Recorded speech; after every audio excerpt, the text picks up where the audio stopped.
Bonjour à tous et bienvenue pour une nouvelle édition de Prestacom, l'info bien pressée. On se retrouve en ce lundi 27 novembre pour une revue de presse et je suis en compagnie d'Éléonore, notre chroniqueuse spécialisée dans la communication des médias. Bonjour Éléonore. Bonjour Clara. Et on commence tout d'abord avec l'apparition d'un petit nouveau dans la sphère des médias, Monkey, le premier site internet 100% réseaux sociaux à destination des millennials. Autrement dit, la génération Y. Alors Éléonore, explique-nous, quel est ce petit nouveau ? Oui, tout à fait, Clara. D'après le journal Stratégie, le créateur de l'émission Capital sur M6 et dirigeant de la société de production Elephant, Emmanuel Chin, vient de lancer Monkey.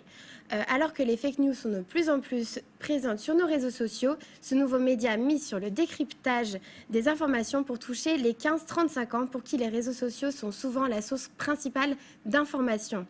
Doté d'une équipe de 11 rédacteurs, Monkey publie une vidéo par jour d'une durée de 3 minutes sur des sujets d'actualité très variés comme l'intelligence artificielle, les Paradise Papers ou encore le Brexit.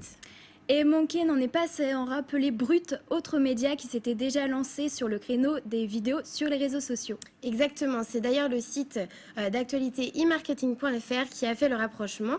Lors d'une interview accordée au Figaro, Emmanuel Chin affirme proposer une offre différente de Brut qu'il juge dans la culture de l'instantanéité, alors que Monkey serait dans celle du décryptage et de l'approfondissement.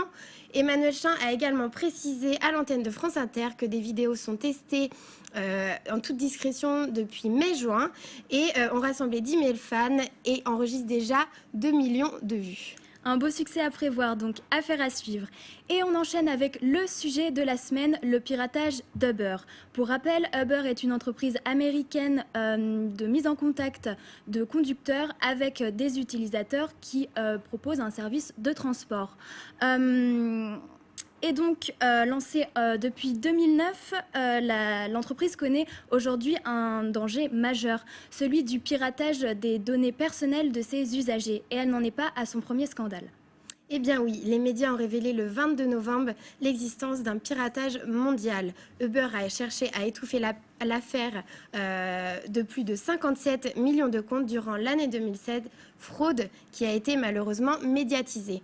Le secrétaire d'État Mounir Majoubi a écrit le jeudi 23 novembre au PDG d'Uber dans un courrier dont l'agence France Presse a eu une copie.